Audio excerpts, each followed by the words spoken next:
Быть родителем интересно, страшно и весело одновременно. Мы с удовлетворением и восторгом наблюдаем, как растет и меняется малыш.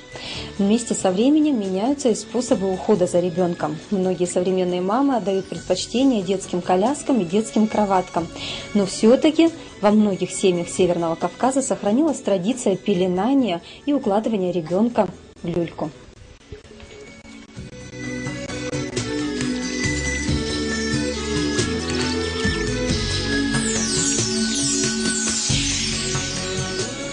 Эта традиция уходит корнями далеко в историю. Все предыдущие поколения росли в туго затянутом состоянии, перетянутые шелковыми широкими лентами. Считалось, что люлька воспитывает в ребенке сдержанность и степенность. В далекую бытность существовало несколько видов люлек, но до наших дней дошла только одна. Где толкать. Она таким образом была сделана, чтобы ее можно было толкать, даже ногой, занимаясь руками, делая какое-то свое дело.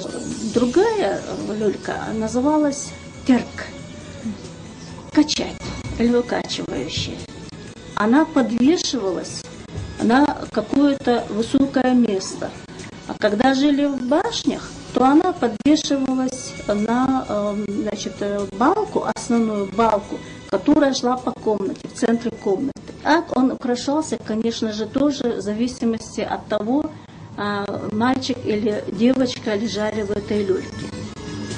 Во-первых, для мальчика все делалось, и ткань, в которую его заворачивали, и даже из которого шили первую его одежду, она была более грубая.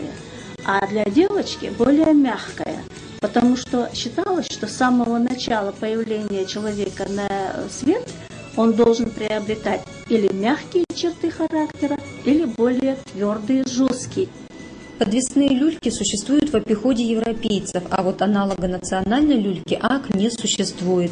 Первое укладывание ребенка в люльку проходило словно посвящение и для самого ребенка, и для родственников.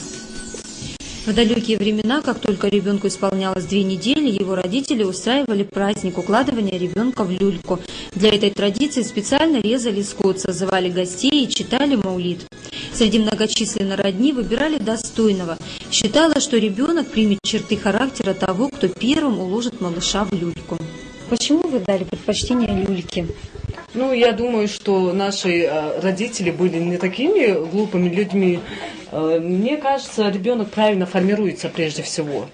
Да и во сне, когда вот рядом лежит ребенок, я, например, боюсь. А когда он в люльке, я запеленаю его вечером, положу, я надежно, я уверена за него. Возможно, наши бабушки пользовались люлькой